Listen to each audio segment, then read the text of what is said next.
Article 7 is a tool for disciplining states within the EU which violate or threaten to violate the very fundamental values which are common for the European Union. The rule of law, the tri-division of powers, the independence of the judiciary, and most importantly, human rights.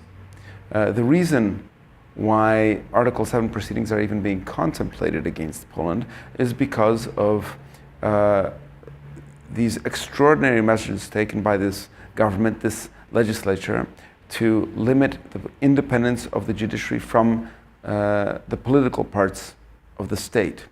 The right to a fair trial requires several conditions to be met, the most important of which is that the court before which the trial will be held will be an independent court. And when we say independent, that doesn't mean it's not part of the state. It is, in fact, one of the three powers. It's the judiciary, but it's not influenced by the legislative or by the executive. So there have to be many safeguards, mechanisms within the system, they're usually in the constitution, as is the case in Poland, which prevent the executive and the legislative from influencing the judiciary. What we've seen in Poland is an erosion of these mechanisms, these safeguards, which means that judges will be under great stress, under great pressure to make judgments which are viewed favorably by the executive, even when they violate or limit rights and freedoms of the individual. As a result of unconstitutional laws passed by this parliament, the Minister of Justice, who is also the Prosecutor General now, gained the competence to dismiss and appoint heads of the courts, divisions and departments within these courts.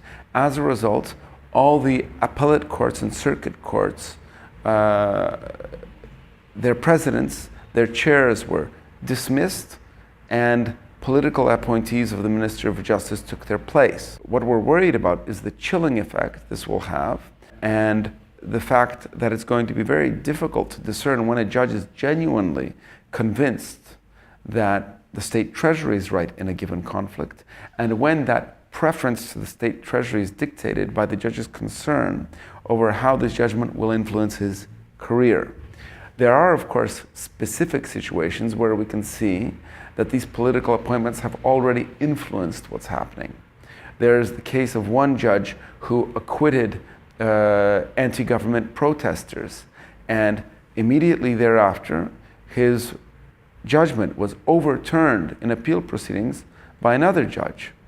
Now, that other judge, in the Court of Appeal, was immediately thereafter appointed to become the new president of the court in that area.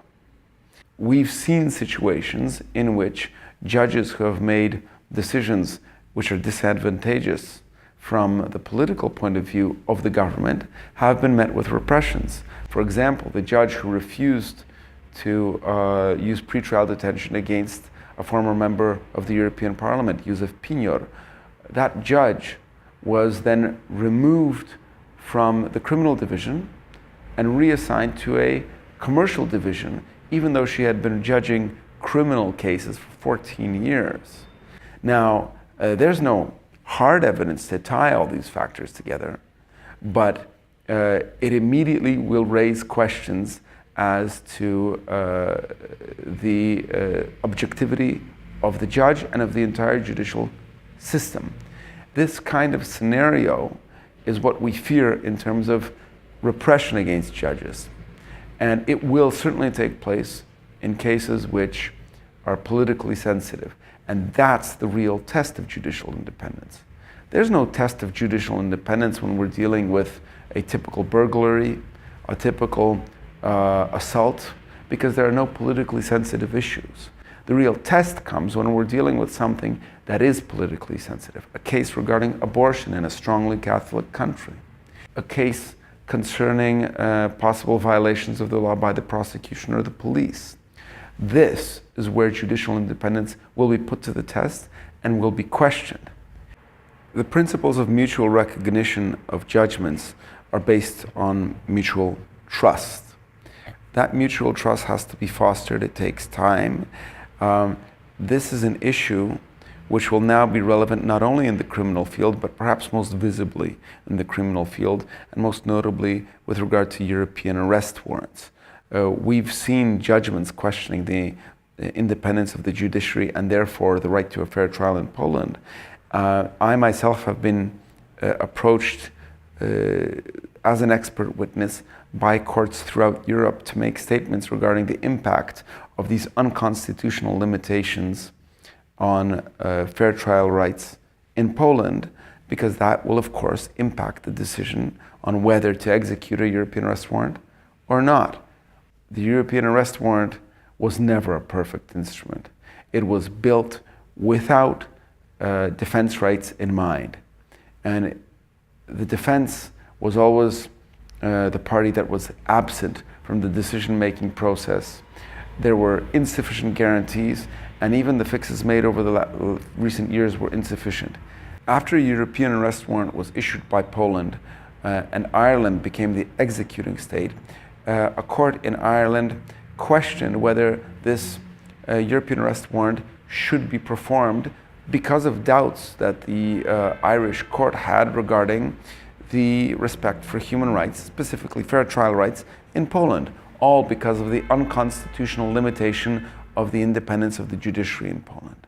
In a unified Europe, we need mutual trust, and mutual recognition ensues.